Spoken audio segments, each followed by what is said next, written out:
Part 2 की शुरुआत वहीं से होती है जहाँ पिछला एपिसोड खत्म हुआ था। चिमो जिया को उई को अपने साथ ले जाने की धमकी देता है, लेकिन जिया तो उल्टा उसे धमकी देते हुए कहती है कि मैं भी देखती हूँ कि किसमें उई को मेरे से दूर ले जाने की हिम्मत है। चिमो उस पर चिल्ला ही रहा था, तभी जिया को उई के किंडरगार्टन से कॉल आता है जो अभी उन्हें मिलने के लिए बुलाती है। तो चिमो भी उसके साथ जाता है, जहाँ जाकर उसे पता चलता है कि उई ने रास्ते से वेस्ट बॉटल्स उठाए थे क्योंकि स्कूल में एक्स्ट्रा करिकुलर एक्टिविटीज हो रही थी और क्योंकि उई ने बॉटल्स को स्कूल में जमा नहीं करवाया था, जिस वजह से उसके टीम मेंबर्स को अच्छे पॉइंट्स नहीं मिले थे। अब ये जानकर चिमो शॉक्ड था। वहीं जियाओ को तो चिमो पे बहुत ज्यादा गुस्सा आ रहा था। तो घर लौटकर चिमो जियाओ से इस बारे में बात करने के लिए आता है, मगर उल्टा जियाओ के साथ फिर से उसकी बहस छिड़ जाती है। तो चिमो अब जियाओ को उई को अकेले छोड़ने के लिए डांटने लग जाता है, तुम आखिर किस तरह से उई का ध्यान रखती हो? उई अकेले रास्ते में घूम रहा था, क्या तुम्हें उसकी फिक्र नहीं हो रही थी? तो जियाओ उसे अपने मोबाइल में फोटो दिखाकर बताती है जब उई रास्ते से वेस्ट बॉटल्स उठा रहा था तब उसके पीछे जियाओ ने अपनी फ्रेंड शाओरू को और दोंग्यू को उसका ध्यान रखने के लिए भेजा था, और बाकी टाइम भी जियाओ उसे स्कूल छोड़ने और स्कूल से वापस लाने जाती है। इसीलिए उई का ध्यान उसे कैसे रखना चाहिए वो चिमो उसे ना ही बताए तो अच्छा है, ये कहकर गुस्से से चली जाती है। तो चिमो को अब थोड़ा बुरा लगता है कि उसने बेकार में ही जियाओ को डांट दिया, इसलिए वो अपने सेक्रेटरी से पूछता है कि उसे अब क्या करना चाहिए। तो सेक्रेटरी बताता है कि उसे माफी मांग लेनी चाहिए, लेकिन चिमो कहता है कि मैं उसे क्यों माफी मांगू। तो सेक्रेटरी उसे एक और आइडिया देता है जिसमें चिमो को डायरेक्टली माफी नहीं मांगनी पड़ेगी। तो इसमें सेक्रेटरी जियाओ का कॉस्ट्यूम पहनकर बाहर हाथों में फूल लेकर खड़ा होता है। जियाओ आती है तो वो उसे फ्लावर पकड़ा देता है। जियाओ तो खुश हो रही थी कि चिमो उससे माफी मांग रहा है, इसीलिए वो उसे माफ भी कर देती है। तभी चिमो अपने सेक्रेटरी को वाहवाही देते हुए बाहर आता है और जियाओ के सामने फिर से एटीट्यूड मारने लग जाता है। तो जियाओ फिर से गुस्से से उसे फूल पकड़ाकर चली जाती है। तो चिमो अपने सेक्रेटरी पर गुस्सा कर रहा था उसके इस बकवास से आइडिया के लिए। तभी हुई उसके पास आता है। तो चिमो उसी से जिया से किस तरह से माफी मिलेगी और जिया कैसे उससे खुश होगी इस बारे में पूछता है। तो हुई उसे कहता है कि ये तो बहुत ही आसान है, मैं सिखा दूंगा आपको। तो हुई भागकर जिया के पास आता है और उसे बताता है कि मैं आपके लिए फ्लावर्स लगाने के लिए गया था, जिनके उगने के बाद मैं आपके लिए वो लेकर आऊंगा। जो सुन जिया तो बड़ी हैप्पी हो जाती है। तो हुई उसे गाल पर किस करता है, जिसके बाद वो चिमो को बताता है कि मॉम को सरप्राइजेस बहुत पसंद है, इसलिए अगर आप उनके लिए एक सरप्राइज प्लान करेंगे तो वो आपसे खुश हो जाएंगी। फिर आप उन्हें मेरी तरह गालों पर एक किस दे देना, जिससे वो आपको माफ भी कर देंगी। तो चिमो शाम को जिया के लिए सरप्राइज प्लान करता है। तो जिया के आते ही वो उसके क्लोज चला जाता है। अब इसी से जिया तो नर्वस होने लगी थी। तो चिमो उससे माफी मांग लेता है। अब जिया तो बहुत ही शाय फील कर रही थी, इसीलिए वो उससे माफ कर दिया कहकर भाग जाती है। जो देख चिमो सोचता है कि ये तो बहुत ही आसान था, लेकिन इधर जिया तो ब्लश किए जा रही थी। काफी देर तक तो वो चिमो के हैंडसमनेस के बारे में ही सोचे जा रही थी, पर फिर वो अपने आप को होश में लाती कहती कि वो उस खड़ूस के बारे में ऐसा कैसे सोच सकती है। तभी उसे शाहरुख का कॉल आता है जो उसे सेलिब्रेशन में इनवाइट करती है क्योंकि उसे अपना प्यार मिल गया था। अब जिया तो शाहरुख के साथ बहुत ज्यादा ड्रिंक कर लेती है। फिर टल्ली जिया घर लौटकर चिमो को किस कर देती है, मगर ये तो बस उसका सपना था। तो सुबह उई की क्लास के एक बच्चे की मॉम आकर उई पे उनके बेटे का हाथ तोड़ने का इल्जाम लगाती है और इसके लिए पैसों का डिमांड करने लग जाती है, मगर चिमो इस मामले को हैंडल कर लेता है। अपने पहुंच का इस्तेमाल करते हुए वो किंडरगार्टन के सीसीटीवी फुटेज चेक करने जाता है, जिसकी परमिशन उसे नहीं मिलती। तो वो उस किंडरगार्टन को ही खरीद लेता है। अब उसी बच्चे का फादर किंडरगार्टन का प्रिंसिपल था, तो अपनी जॉब बचाने के लिए वो सीसीटीवी फुटेज चेक करता है, जिसमें पता चलता है कि वो बच्चा तो उई को ही बुली कर रहा था,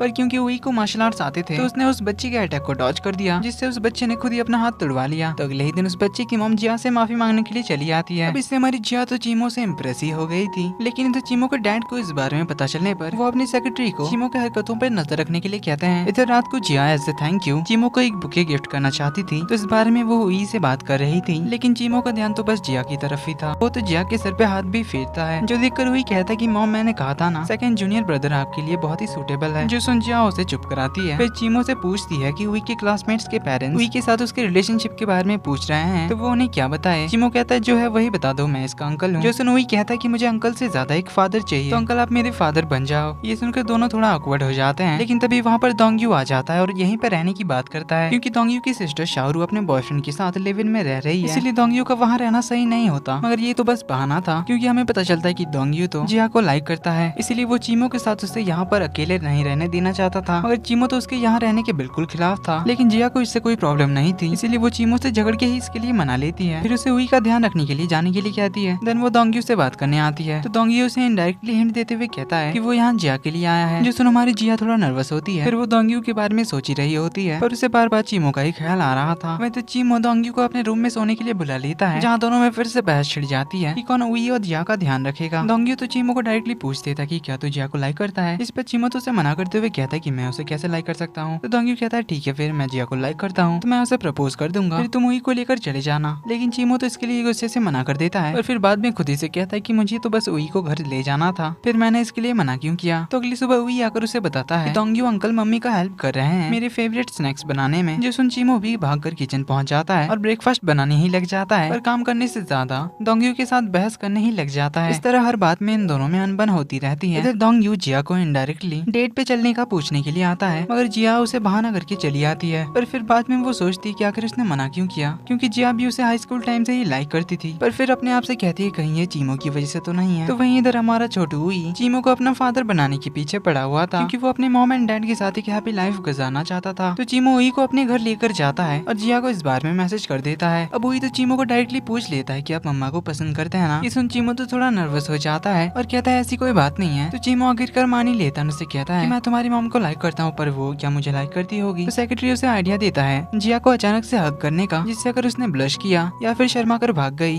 या फिर उसकी सांसें तेज हो गई तो समझ लेना वो भी आपको लाइक करती है। तो चीमो रात को जिया को हग करने जाता है, मगर जैसे ही वो जिया के करीब आता है तो अचानक कभी उसे जिया के सर से टक्कर पड़ती है, तो कभी जोरदार कोहनी की मार खानी पड़ती है, जिससे ये प्लान तो फेल हो जाता है। तो फिर सेक्रेटरी उसे दूसरा आइडिया देता है जिया के क्लोज आने का, पर जिया तो उसे कोई भाव ही नहीं देती। तो फाइनली हमारा छोटू हुई आइडिया देता है पेरेंट्स फोटोशूट का, जो उसके स्कूल के टीचर ने अपने मॉम डैड के साथ फोटोज खींच कर लाने के लिए कहा था। इसके लिए हुई चीमो को अपना फादर बनाना चाहता था, लेकिन इसके लिए जिया पहले तो मना करती है, कहती कि इसकी कोई जरूरत नहीं है, दोंग्यू हमारे साथ हुई का फादर बन के फोटोज खिंचवा लेगा। जिससे चीमो मना करते हुए कहता है कि मेरे रहते कोई बाहर का कैसे हुई का फादर बन सकता है। तो जिया को किसी तरह मना कर तीनों घूमने के लिए चले जाते हैं, जहाँ काफी सारे फोटोशूट कराते हैं। इसी बीच दोनों काफी क्लोज भी आते हैं। अब चीमो तो साथ में फोटोज खिंचाकर बहुत ही खुश था, इवन उनमें से एक फोटोज वो अपने पास रख भी लेता है, जिसे देखकर वो मुस्कुरा ही रहा था। तभी जिया आकर उससे वो फोटो छीन कर चली जाती है, क्योंकि वो समझ चुकी थी कि स्कूल में फैमिली फोटो वाला आइडिया चीमो का ही था। अब हमारी जिया भी कंफर्म हो चुकी थी कि वो चीमो को लाइक करती है, इसलिए वो इस फोटो के बहाने ही चीमो से कहती है कि जो भी रॉक पेपर सीजर में जीतेगा वो इस फोटो को रखेगा और हारने वाले को जीतने वाले की एक विश पूरी करनी होगी। अब जिया जीत जाती है तो वो चीमो से अपने प्यार का कन्फेशन करती है और उसे किस करती है। तो फाइनली चीमो भी उसे अपने प्यार का कन्फेशन कर देता है। वहीं उन दोनों को साथ में दोंग्यू देख लेता है, जिससे भाई का दिल टूट जाता है। अब ये दोनों तो मस्त लवी डबी होकर घर पहुंचते हैं, फिर अपने अपने कमरे में जाकर उनके इस किस के बारे में सोचने लग जाते हैं। अब इनके रिलेशनशिप के बारे में चीमो के डैड को पता चल जाता है, जिससे वो तो बहुत गुस्सा हो जाते हैं। अब कुछ ही देर बाद चीमो को डैड की सेक्रेटरी का कॉल आता है, जो उसे बताते हैं कि उसके डैड को हार्ट अटैक आ गया है, इसीलिए वो हॉस्पिटलाइज्ड हो गए हैं। तो चीमो अपने डैड से मिलने के लिए भागता है। वहीं अगले दिन जिया को तो चीमो कहीं भी नहीं मिलता, ना ही चीमो उसका कॉल पिक करता है, जिससे वो और हुई तो दोनों काफी सैड हो जाते हैं। लेकिन हम देखते हैं कि चीमो तो अपना फोन कार में ही भूल गया था। अब चीमो के ना लौटने पर जिया तो काफी सैड होती है, क्योंकि एक दिन पूरा बीत चुका था और चीमो का अभी तक कोई पता नहीं चला था। लेकिन अगले दिन जिया जब अपने काम पर होती है, तभी दोंग्यू आकर उसे बताता है कि हुई को किसी ने स्कूल से पहले ही पिक कर लिया है, जो सुन जिया तो काफी घबरा जाती है। लेकिन तभी उन्हें न्यूज से पता चलता है कि चीमो के फादर तो बीमार है, जिससे जिया समझ जाती है कि शायद चीमो ही हुई को लेकर गया है। वही तरह हम देखते हैं कि ग्रैंडपा तो अपने ग्रैंडसन को देखकर बहुत ही खुश थे, इवन वो तो हुई को हमेशा के लिए यहीं पर रखना चाहते थे। लेकिन चीमो जब उन्हें कहता है कि हुई काफी देर से यहाँ पर है, जिया इसके लिए परेशान हो रही होगी, तो वो हुई को उसके पास छोड़ आएगा। मगर इससे चीमो के डैड तो उस पर भड़क ही जाते हैं और उनसे कहते हैं कि हुई मेरा ग्रैंडसन है, इसलिए मैं अपने पोते के साथ कुछ टाइम स्पेंड करना चाहता हूँ। तभी चीमो का असिस्टेंट उसे बताता है कि जिया उनके घर आई है। तो चीमो जिया से बात करने के लिए आता है, जहाँ जिया हुई को अपने साथ ले जाना चाहती थी, मगर चीमो उसे सॉरी कहता है, बताता है कि वो हुई को 2-3 दिन में उसके पास छोड़ आएगा। लेकिन जिया को अब उसकी बातों पर भरोसा नहीं होता। उसे तो लग रहा था कि चीमो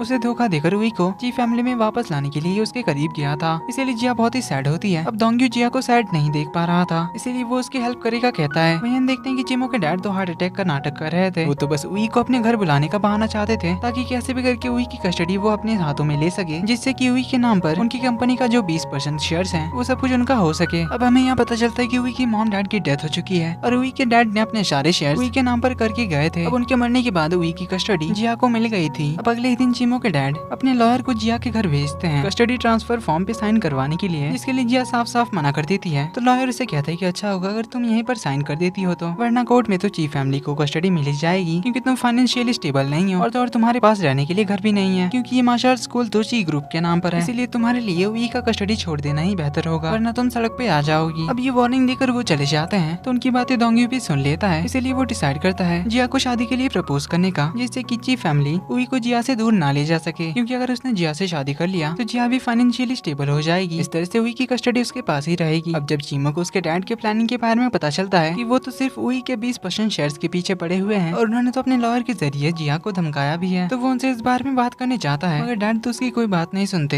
एंड इवन वो तो अपने ग्रैंडसन के बारे में बोर्ड मीटिंग में अनाउंस भी करने वाले हैं। इधर दोंग्यू जिया को प्रपोज करने के लिए उसके घर पहुंच गया था, जिस बारे में चीमो को पता चलने पर वो जल्दी से जिया के घर की ओर निकलता है। इधर दोंग्यू जिया को प्रपोज करने ही जा रहा था, तभी चीमो जिया का नाम चिल्लाता हुआ उसके घर पहुंच जाता है। जिया उससे हुई के बारे में पूछने जाती है, मगर चीमो उसे हक कर लेता है, उसे बताता है कि वो उसे लाइक करता है एंड प्रॉमिस करता है कि वो हुई को कुछ भी नहीं होने देगा। अगले दिन में हम चीमो के डैड को देखते हैं, जो प्रेस बुलाकर अपने ग्रैंडसन के बारे में बता ही रहे थे कि तभी रिपोर्टर उनसे पूछती कि आपके ग्रैंडसन के नाम पर जो 20% शेयर्स हैं, क्या हमसे आप उन्हें संभालेंगे? तभी वहाँ पर चीमो और जिया के साथ उई की एंट्री होती है। जिया वहाँ पर कहती है कि क्योंकि वो उई की गार्डियन है, इसीलिए वो उई के नाम पर जो शेयर्स हैं उसकी जिम्मेदारी उसके अंकल यानी कि चीमो को देती है। तो अगले सीन में चीमो जिया को शादी के लिए प्रपोज करता है, जिसे जिया एक्सेप्ट कर लेती है। तो फाइनली यहाँ तीनों हैप्पी फैमिली की तरह रहना लग जाते हैं और इसी के साथ इस कहानी का एंड भी यहीं पर होता है। जल्दी मिलते हैं एक और इंटरेस्टिंग सीरीज के साथ। तब तक के लिए ये वीडियो पसंद आई तो वीडियो को लाइक कर देना, चैनल पर पहली बार आए तो do subscribe and hit the bell icon. मिलते हैं अगले वीडियो में, तब तक के लिए take care and bye bye.